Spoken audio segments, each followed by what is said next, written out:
personnes. La ville la plus raciste au Canada, Montréal, Québec. Ils ne sont pas mieux traités que les Québécois par McLean.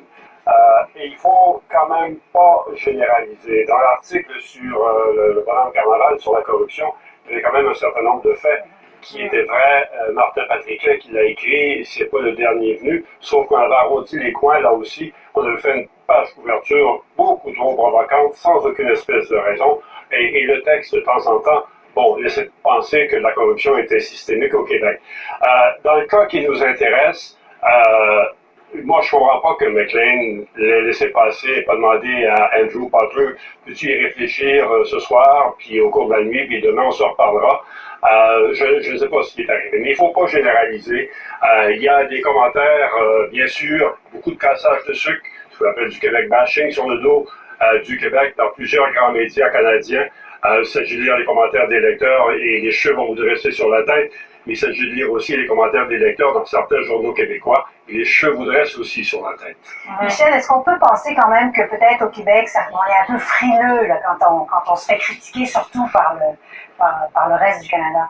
Oui, certainement. Mais écoutez, ça fait 250 ans là, qu'on développe des réflexes défensifs à essayer de protéger notre identité francophone dans une mer anglophone. Alors forcément, on devient un peu frileux. Puis pas juste d'ailleurs quand le Canada anglais nous critique, même quand la France critique notre cuisine, hein, on monte au c'est effrayant.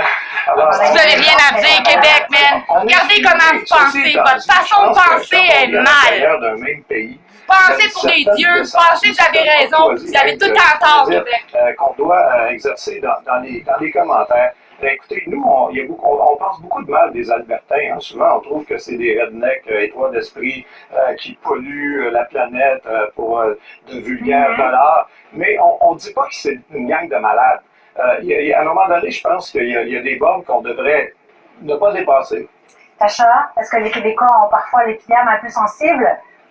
Je suis d'accord avec Michel, oui, il y a certaines des raisons historiques pour ça, mais je pense aussi qu'il faut se dire c'est un texte. C'est un écrit, c'est pas une prononciation d'un politicien, c'est pas quelque chose, une politique, quelque chose qui a voté à une assemblée nationale ou quoi que ce soit. Les gens écrivent plein de choses et je sais qu'on va discuter, on discute au Québec du texte de Richard Martineau, qui est un Québécois qui a écrit une critique aussi. Je pense que c'est le fait que c'est Andrew Potter, qui est un anglophone, qui n'est pas un Québécois. Je pense que c'est là un peu la raison que les gens sautent sur ça.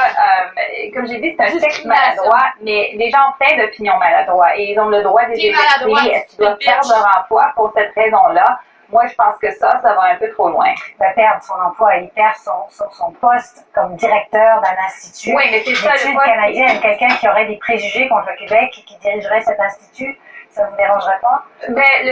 L'Institut c'est un poste prestigieux, je suis d'accord avec ça. Et pour ça, je pense que le fait qu'il a écrit ce texte-là, je suis d'accord, il aurait dû réfléchir un peu à la façon qu'il a exprimé son opinion. Oui, il a des préjugés là-dedans, oui, il dit des choses qui les sottisent, mais à la fin de la journée, il s'est excusé, il a dit je suis allé trop loin. Est-ce que la sanction pour quelqu'un de la hauteur de M. Potter, c'est on perd ce poste-là? S'il y avait de la pression, et là, il y a des soupçons, ils sont pas prouvés, ils sont niés par le bureau du premier ministre Trudeau, son bureau, mais les soupçons sont là. Les gens disent est-ce qu'il y avait une pression exercée. Si c'était le cas, ça serait un choc, parce que ça serait complètement inacceptable. Oui, Daniel. Tacha parlait de l'article de Richard Martineau.